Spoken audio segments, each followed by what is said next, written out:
Hello everybody and welcome back to my YouTube channel. Redhead Boo here with, I think, the first video of this new year. So I wanted to start off by saying Happy New Year to you all. I hope you all had an amazing Christmas and New Year. I know I did because I actually went to Dunstable to see the pantomime of Beauty and the Beast. I was lucky enough to go and see it 3 times, twice in one day. I know, crazy.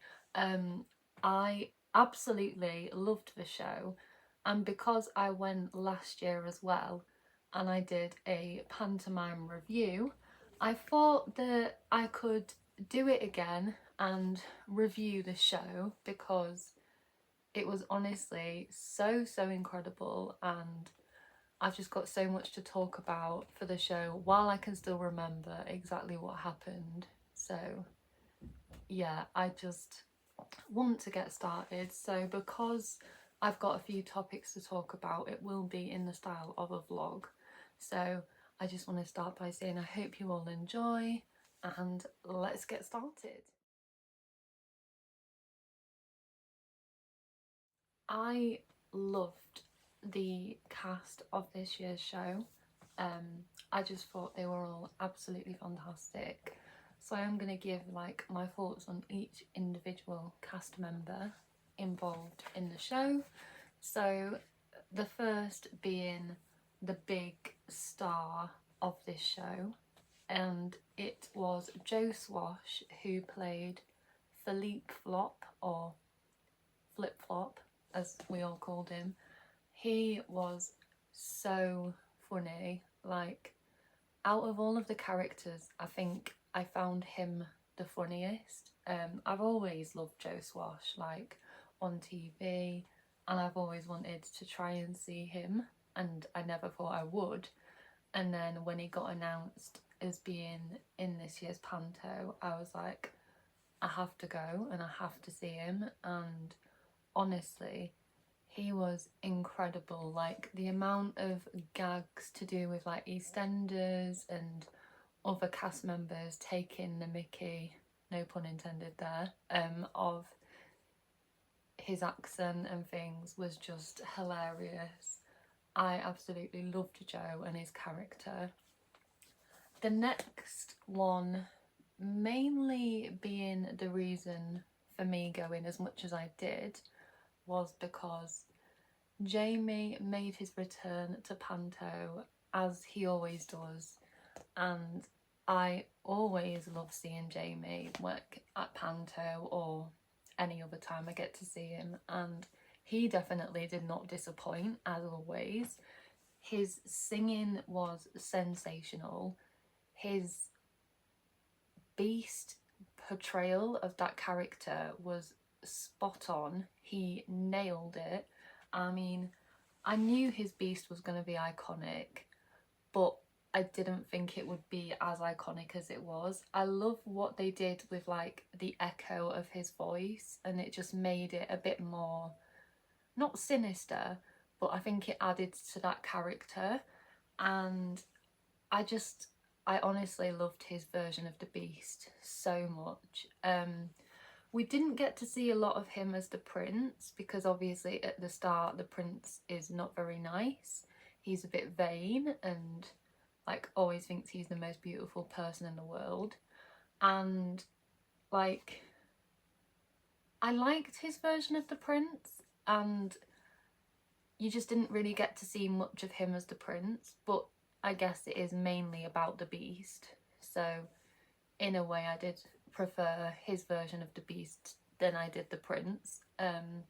But yeah, his talent will always be one of my favourites. Next we had the Dame character. So she was called Madame Philop, or Belly Flop as that was her name, and she was played by Will Kennin. And I believe Will has been in this pantomime for so many years now, and honestly he is hilarious. I've only seen him in Jack and the Beanstalk last year, and obviously Beauty and the Beast this year. And I think he was a lot funnier in this year's, and I think because obviously I know a bit more about him now and his sense of humour, I just think he is incredible. And honestly, the different costumes that the Dame always wears in any panto is always iconic. But I definitely think this year's was just everything. And I will talk about the costumes in a bit of further detail in another section, so prepare for that. And honestly, Will was absolutely hilarious, and I just loved his version of the Dame and everything. So yeah. Next we had Belle, who was played by Antonia Edwards. Her voice was insane. Like, and what I loved about her is usually in panto, the damsel in distress character is not very strong. Like, it's always about like the prince saving her. And what I loved about this panto is Belle was perceived as a strong woman from the very beginning. She was very strong, and she was actually the one to save her family from the beast rather than the other way round, which I thought was really, really clever and definitely in with the times, which I love. And yeah, I just think she was insane. And as I said, her voice, her singing voice was stunning. Like, she had an incredible voice, and her blend with Jamie in one of the songs was just the best. So yeah. Next we had Cupid. Now, I don't know if I'm going to pronounce this correctly, so I apologise if any of the cast are watching and I absolutely butcher this, but she was played by Alison Jaye? I'm not sure, so sorry if that's incorrect. And again, she had an insane singing voice. Like, she was amazing. I loved her character. I loved her energy. I just think she had some actually really funny parts in the show, and usually the fairy doesn't get that many like funny moments or anything, but yeah, like, she was insane. I absolutely loved her, and I loved the little interaction I got during one of the shows in the final song of the show. So yeah. And last but not least, we had Danton, who was basically the Gaston character, so the villain, because technically I don't really class the Beast as a villain in Beauty and the Beast. It's more his character who's the villain. And he was just perfect. Like, he portrayed Danton in the best way possible. Like, obviously a bit of a ladies' man, a bit of a player, just so funny. Honestly, I laughed so hard every time he was on stage. I love how he was with like all the other characters when they were blaming him for things. It was just so good. And honestly, like I have said, the cast this year were insane, and definitely one of my favourite casts as a whole panto.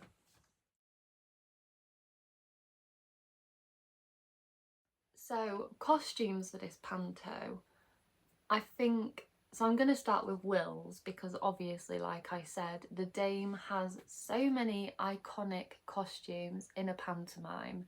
So it started off with a costume similar, well, as Barbie, or as the theatre called it, Lardy, obviously a joke, which was hilarious. And honestly, when I saw it for the first time, like, I had seen some production photos, so I knew what it would be, but when I saw it in person, it was hilarious. Like, I laughed so hard, and it just, yeah, it made me smile a lot, because that's what I love about panto. Like, the costumes are always just sensational. So yeah. Other costumes for that character were, I have to remember now, a grogs, so obviously a joke of Greg's with like pasties on the bra area, a massive dress. What were the other ones? Oh god, I can't remember. I think there was one to do with fondant fancies. There was a toolbox one, which I thought was a really cool one. I liked that one a lot. A rose bush, which I found, which was one of the best costumes, I thought. Oh my god, what else was there? Oh, I can't remember. There was one with like space buns and like overalls or pajamas, I think. And I'm pretty sure that was it. And obviously the Eiffel Tower look for the end of the show, which was cool. Jamie's costume as the Beast was amazing. I think that one had to be one of my favourite costumes, and obviously, like I'd seen with the Dame, I had seen photos of that particular look. However, I wasn't sure what to expect when I saw it in person, and oh my god, it was the best costume I think I've ever seen. It was very similar to the film, which is what I loved. And it wasn't just a whole like mask. Like obviously it was a mask, but you could tell, like you could see his eyes, you could see his mouth. So I think that made the singing a lot better and a lot clearer. I liked the horns, I liked the boots, which had like the fur on and stuff. That was a really cool aspect. And obviously like the prince costume was just the same, but with a wig instead. So yeah, I liked that. The fairy outfit was really, really pretty. A nice dress, a little tiara and the wand. Belle's outfit was very similar to the film, so she had obviously like the Villager Belle outfit with boots, and then the iconic Belle yellow dress, which was such a nice dress and so cute. You had Danton's costume, again very similar to Gaston in the films, so I really like the fact that they sort of kind of used bits of the film to like put aspects of the costume into their costumes, which I really loved. Who am I missing? Oh, Joe Swash. His costume was very colourful, very bright, so I really liked that. And I think that's all of them now. Yeah, so overall, costumes, loved them. Now on to the topic that is most important to me in a pantomime. So in pantomimes, obviously you have all of the songs, and I think because usually in pantomimes you have like a pop star or someone who's known for singing, and usually the rest of the cast aren't as strong. However, this year a lot of the stars in the pantomime were singers, and I think that really added to like the aspect of the music for this one. So obviously you had Jamie, who's well known for being one of the best singers in my opinion. You had Antonia Edwards, who was Belle, and she actually won The Voice in 2022, and her voice was insane. You have Alison, who was classically trained and known for opera, I think it said in the programme, and I mean it was obvious why she's known for that because her voice was amazing. And then you had Christopher Erasmus. I'm sorry if that's completely butchered again. He was a West End star, and obviously I could tell because the singing was insane. So the songs that really stood out for me were Jamie's version of I would do anything for love, because that was amazing. Like, I loved the way he started off the song, very like low and gruff, and then like got into the powerful section and yeah, blew me away. All like the soft notes and the high notes were stunning. I loved his performance of It's All Coming Back to Me Now by Celine Dion. That was amazing. But I think the two that really stood out to me were Belle's version of Survivor,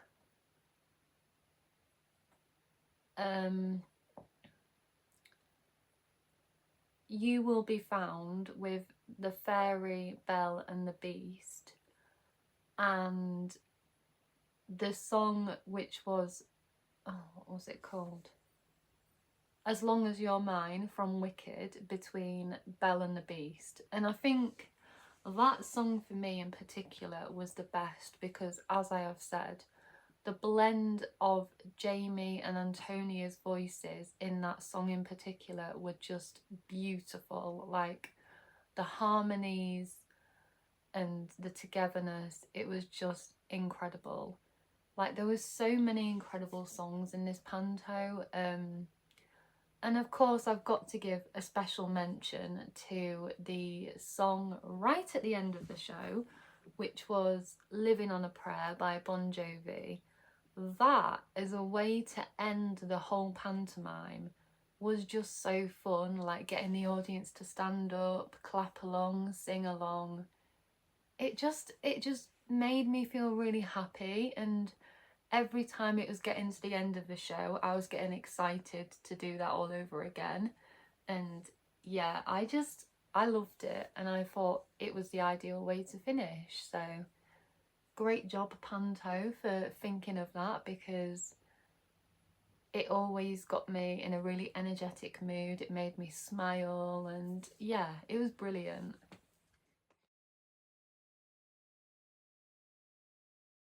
So another aspect of panto which is very, very special to me, well, it's like a staple to have it, are the comedy moments and slapstick routines. And in particular in this pantomime there were three which stood out to me. So I think there was three. Was there three? Yes, there was. So the first one that I thought was absolutely hilarious, which I have seen at so many different pantomimes, but every time I just find it hilarious. Even as an adult, I still join in with this part. So usually you have either a ghost type character, a like scary something, I don't know. And in this show, because the Beast had a, not henchman, had like a pack of wolves as like, well, I guess it is henchmen, yeah. And they brought out the famous Dunstable Grove Theatre ghost gag bench, which, like, you use the power of song by sitting on the bench, and then obviously the wolves come out, the audience shout, and it's just really fun. And they always do that routine in every single panto I go to, but honest to God, I love it. I always get involved. I may be 27, believe it or not, but I still absolutely love it every time they do it. I find it hilarious, and I always join in with the singing, not so much the shouting, but like the singing. And yeah, it's just really, really fun and the best way to enjoy panto. Another of my favourite comedy moments from this panto was the movie title scene. So Joe and Will had a, was it like a cart, and it was full of like different movies. I think it was, I want to say it was 43. So if any of the cast are watching, feel free to correct me on this, but I feel like it was 43 or 42. So they told a story about a party, and they incorporated the use of all of the movie titles into this story. And honestly, every time I saw this scene, I just burst into fits of laughter. Like, it was just so corny but so hilarious at the same time. Like, that is what I love about panto, like the corniness, the cheesiness, the puns. Like, I am a sucker for a pun, and that type of thing just fills me with joy. And yeah, I think that's got to be my favourite comedy routine of this pantomime. But another one that they did, which again I have seen this quite a lot in a few shows I've been to, was the song button. So they'd use these buttons which, when pressed, they would portray their feelings through the power of song, and it was hysterical. Like, it was so funny, and just the timing of each of the moments, the different characters' aspects. Like, obviously the Dane wants to flirt with Danton, who's a bit of a womanizer. Then a girl comes out with a top on that says Lorraine, and there's loads of jokes about Lorraine. There's a korma pot on the side of the stage which they use brilliantly, and there's a shelf which Joe Swash uses, which is so funny. And yeah, it just, I think this one, in comparison to the one last year, had so many more comedic moments in it that just worked for me. So yeah, I just loved it, and I thought it was really funny and really great. So yeah, brilliant comedy moments, and definitely one of my favourites. So overall, I thought this show was hilarious. I thought it was full of great music and songs. It had all of the potential that a pantomime should have. It had all of the amazing costumes. And again, like I have said, I think it was just very relatable to the film. Like, and that's what I loved about it. And I definitely think I will be back to see Peter Pan, because it is such a stunning venue, for one. It's so reasonably priced compared to some other pantomimes. Like, I didn't spend much at all on my tickets, and I went 3 times. So yeah, it was brilliant, and I am going to give it a bit of a rating. And because it's Beauty and the Beast, I feel like it should be a rating of roses. So I'm going to rate it out of 5 roses. And I am going to say that Beauty and the Beast at the Grove Theatre in Dunstable, 2024 to 2025, for me, in my personal opinion, gets 5 roses.